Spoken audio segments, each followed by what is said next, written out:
Hello and welcome. I'm Austin Koblarczyk, composer and arranger, bringing you episode 20 of my book review series.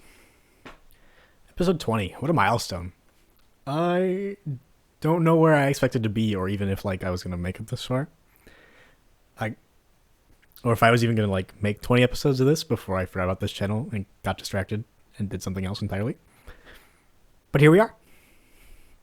If this is your first episode of mine, there are 19 other reviews to check out on my channel, so feel free to go check out one of those after this if you enjoy. But speaking of this episode, today we'll be discussing Contemporary Counterpoint, Theory and Applications by Beth Denisch. Denisch? I'm going to say Denisch. I apologize if that's wrong. Now, Beth Denisch is an award-winning and well-performed composer, as well as a professor at the Berklee College of Music. Her music has been performed by the Chamber Orchestra Kremlin, the Dvorak Symphony Orchestra in Prague, and numerous others. All can be seen on her website. Now, the book. We're going to do things a little differently than usual because my opinion is pretty intertwined, and it's kind of hard to talk about a book like this with a lot of content. So my opinion is going to be pretty intertwined with the review. My sleeves are funny. Now, when I bought this book, I was going off the title, Contemporary Counterpoint, Theory and Application, and I assumed, based on that, and the Amazon description and the description on the back of the book, that this would be about contemporary applications of counterpoint, and using counterpoint in contemporary and modern techniques, and that kind of idea. We'll get into what I found instead. Sometimes foreshadowing is relatively obvious. The book itself is made up of 3 main sections, which are made up of 4 chapters for the first one and 3 chapters for the next 2. Section 1 is titled The Basics, and it goes over the basics. We're talking intervals, chords, melodies, motifs, basic species counterpoint. Kinda. I thought this was a fair recap. I expected this to be here's what we're going to talk about before we get into the advanced stuff. And I was kind of excited by this because it's okay, there are some examples I expect, Mozart, other Baroque composers, classic composition fare for your normal classroom environment. But there were also some other examples that gave me the idea that this would be a bit of a more contemporary take. We're talking some jazz melodies, the State Song of Ohio, which is surprisingly chromatic, and some simple folk songs, a varied stuff to appeal to multiple backgrounds. Things were looking up. I was really hopeful right here. Then we get to section 2, Imitation and the Canon, which discusses, as you guessed it, imitation and the canon. But after this section, I was not feeling it anymore. The whole contemporary aspect of this feels like someone tacked on, and you can use this in jazz, to the end of every example. Even the main examples used in a lot of this stuff is just typical music school examples, like Bach's Goldberg Variation Number 12. Yeah, great piece. Excellent example of canonic writing, which is a very important contrapuntal technique, but it's not contemporary, and that is a third of one of the 3 chapters in this section. I was feeling like the examples got less contemporary in this, especially because of that one being most of a chapter comparatively. Section 3 is called Advanced Techniques and Application, and the problem I have here is that this did not feel like we talked about advanced techniques. Nor does it still feel contemporary at all in our Contemporary Counterpoint book. Yes, I'll admit, this is the most advanced section of the book, but it basically feels like all of the truly advanced stuff was kind of just shoved in the last 2 chapters, and the last chapter is basically just a recap of the entire book, and includes a number of examples from students who took an online counterpoint course at through Berklee.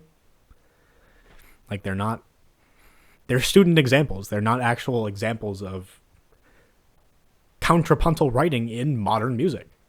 I have a problem with that. I don't know how to articulate it very well. But the idea of using student examples in a textbook just kind of drives me a little nuts. If you're looking at examples in a textbook for modern and contemporary contrapuntal writing, shouldn't we look at contemporary contrapuntal writing in, big name composers? That there's aspects of this work in these composers. Hell, they mentioned Caroline Shaw's Partita for 8 Voices in here somewhere. Great piece, by the way. Absolutely phenomenal. I'm a huge fan of that piece. And all of Caroline Shaw's writing, actually. Caroline Shaw, on the horribly off chance that you ever see this, I'm a huge fan. The last chapter is just examples of all these concepts from students who took this course one time. That doesn't feel like advanced application in my eyes. And I was, to be completely honest, I was just not impressed. And that's the book. All 3 sections, they're just kind of that surface level. Honestly, you can get exactly what we're talking about from the titles of the sections. The titles of the chapters make it even more obvious. It's all right there. Yeah, it's kind of why I had to add my opinion to make this stretch a little more. As for availability, let's see when this was published.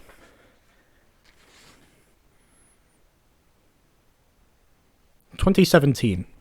You can find this book everywhere. Christ, I looked it up once. I saw 14 different used book websites selling it. Berkeley was selling it. Other schools, I think, were selling it. Amazon I got it through Amazon. It's everywhere. You can find this. Finally, like always, we're going to end with my opinion. Now, I've been pretty obvious in this one about how I felt about this book. It's not positive. Spoiler alert. Because I felt that this book kind of misled my expectations for it. When I see the title, Contemporary Counterpoint, I think, oh, contemporary applications of counterpoint. And the description doesn't change that at all. Use counterpoint to make your music more engaging and creative. Counterpoint, the relationship between musical voices, is among the core principles for writing music, and it has been central to the study of composition for many centuries. Whether you are a composer, arranger, film composer, orchestrator, music director, band leader, or improvising musician, this book will help hone your craft, gain control, and lead you to new creative possibilities. You will learn tricks of the trade from the masters, and apply these skills to contemporary styles. I also want to highlight what it says we will learn in this book, because I'll come back to this in a second. You will learn how to create strong and independent melodies, develop motifs into larger melodic structures, understand traditional species counterpoint and how to adapt it to contemporary writing, develop your music's internal textures and relationships between voices to create interest and engagement, learn specific types of canons. Okay, yeah, I don't care about the rest of this. I want to go back to one of these. Understand traditional species counterpoint and how it relates to contemporary writing, and how to adapt it to contemporary writing. Yeah, I didn't do that. Straight up, its discussion of species counterpoint is, oh, you wrote notes 1 note to 1 note, 2 notes to 2 notes, 3 notes to 1, or 2 notes to 1 note, 3 notes to 1 note.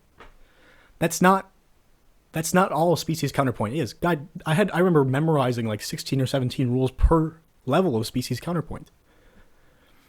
Not once are they touched on in this book. I find that just ridiculous. Here's what the book says about species counterpoint. The following table summarizes basic rhythmic aspects of species counterpoint. That's it. None of the rules on how species counterpoint works, none of why it works based on what you're writing in the style of. Does not discuss that in the slightest, by the way. I got a better education on species counterpoint in a 1-week covering of my Theory 1 class from a guy who plays trombone and teaches jazz. That guy hasn't written counterpoint in years other than to do those stupid exercises. I'm a composer. I love doing counterpoint. Counterpoint's a blast. Species counterpoint, it's an important teaching tool. Barely discussed. Does not actually discuss any of the reasons species counterpoint works the way it does. It just goes, yeah, you write 1 note to 1 note, 2 notes to 1 note. That's how counterpoint works. Species counterpoint. That's so ridiculous. And the contemporary aspects of this, they just boil down to, like I said earlier, this can be used in jazz. Okay. How? It really doesn't tell you. It's like, here's how a canon works. Here's what a canon is. And it can be used in jazz. And then they'll show you a jazz canon. You didn't show me an actual jazz canon. You showed me some example someone wrote for this book. You want to take a jazz canon? Charles Mingus, canon. It's right in the title. And, you know, like I go back to it earlier, I don't think the advanced portions of this book are advanced. The crab canon is not an advanced concept. It's a very easy concept once you understand what a canon is. And understanding what a canon is not hard if you've ever sung Row Your Boat, or Frere Jacques, or any folk song that is functionally a canon. However, I want to be fair. Maybe if this is the first time you're learning counterpoint, it could be an easy way to pick it up.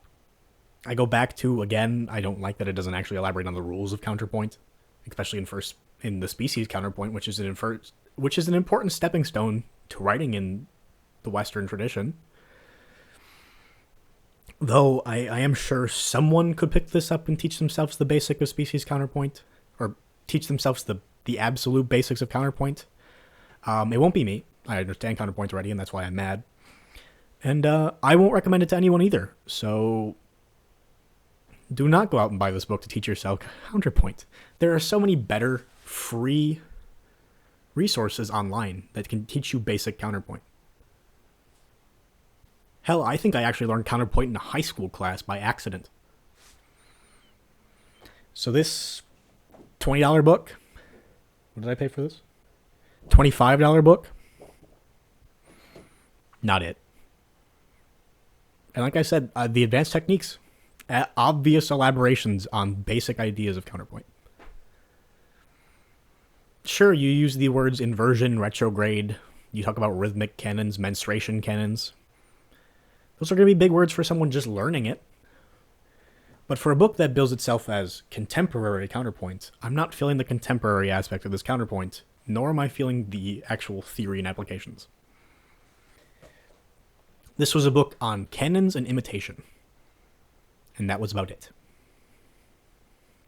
So no, I do not recommend this book to anyone. However, I would recommend checking out my other videos if you enjoyed this one. Segue. Real YouTuber stuff. Woo, let's go. I have plenty of other videos, more coming all the time. So feel free to stick around the channel, subscribe, like, do all that stuff. Put my content in your algorithm. Leave me a comment telling me your thoughts on this book. Your thoughts on my thoughts on this book. If you've read the book, how you feel about counterpoint in general. Do you enjoy counterpoint? I love counterpoint. I'm a composer. I'd love to hear from you regardless, so. But other than that, yeah, that's all. So, thanks. I'll see you next time.